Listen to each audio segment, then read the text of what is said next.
Hi, Scott. How are So you? nice to see you. I'm Tracy, Yeah, hi Tracy.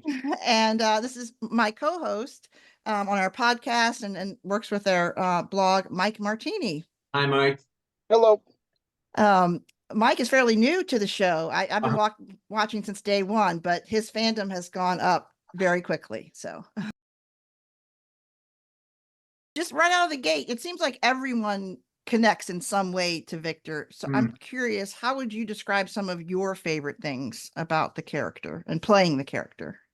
Um, I think there's so many things about it that I appreciate. I love that just, anything kind of goes. There's definitely a no filter thing with Victor, as we've seen and we've heard, and I think that there's no ill intent ever. Hmm.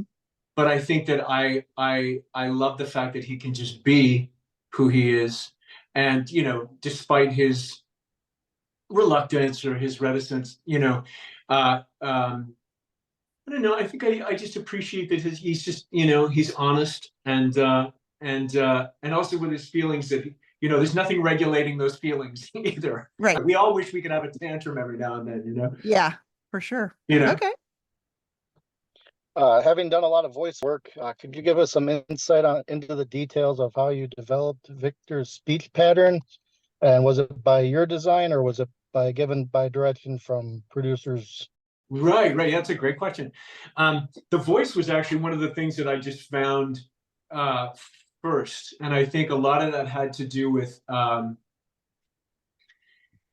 just something that was speaking to me about when I auditioned for the show. It was in John's writing. I just got a sense of like, you know, uh, this character's like what his music was. I had this Mhm. scene, and it was a scene. It was the first scene that we meet Victor, where I think it's in the second episode of the first season, and Julie is tied to a chair and or cuffed to a chair, and then Victor comes in looking for his peaches, and there was Mhm. something in that scene that just lent itself to, yeah, I don't know, it was just kind of it was a thing, and it was an organic thing that then when I felt that and it felt right, I just sort of hooked into it and kept going in that direction. But being a voice actor, I think, has definitely contributed to that, because it's something that I guess that's just in my own process of how that can work sometimes, is I always try to find the music of that character, and then they sound, how it affects them physically, all those things. Okay. Mhm. Okay. So is it kind of like, I mean, can you say it's kind of like a formula at all, or you keep referring to it as music, which is really cool. Yeah. Um, like, are there distinct things that I'm sure you don't even think about it anymore, but in the beginning, did you think about certain Oh like yeah. syncopation or anything or? Oh, I see. In terms of how he sounded, I mean, truthfully, it even began a little earlier than the audition for. I had actually auditioned for an off-Broadway show, and through a bad acting exercise to try and get me away from my usual things, my coach kind of took me over to this other place, and I remember I was doing all these things to try and get myself out of my usual routine. And to truthfully, I could draw a line back to that moment, because I think the beginning of that sound of Victor started there. Okay. Then it kind of came back years later in this thing. But I think, again, like it's in the writing. There's just something that can click sometimes. You know what I mean? Okay.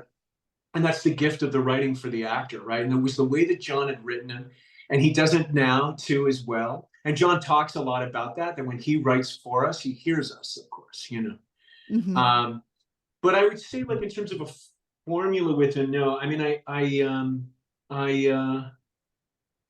I just, I liked, I kind of, there was something that was early on for me with him where I felt like, with what little I knew about him, that because he had been there for so long, I kind of found an animal for him as well, which I kind of saw him as this old weathered owl. Like because he could, at least in the early days, it sort of seemed like he was also able to sort of see a little more than everybody else did, in the sense that, he'd been there longer. Right. Uh, uh, yeah, I kind of used that as my sort of like my as a spirit animal for him, in a way. Uh-huh. Okay. Um, that he was, and that he was that kind of lonesome and private and on his own. And that I even found that there was in mythology that there's this idea, there's a certain owl that's like the protector of the peaches. It just all kind of lined up. I know, Wow. right?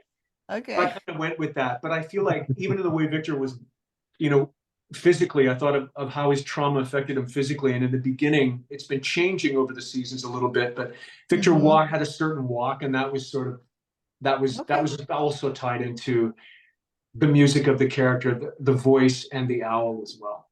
Okay. That's very fascinating. We really Oh, appreciate those insights well, thank and you. can't wait for more this season. Uh, So thank you so much for your Thank you time. for supporting the show so much too. Absolutely. Yeah.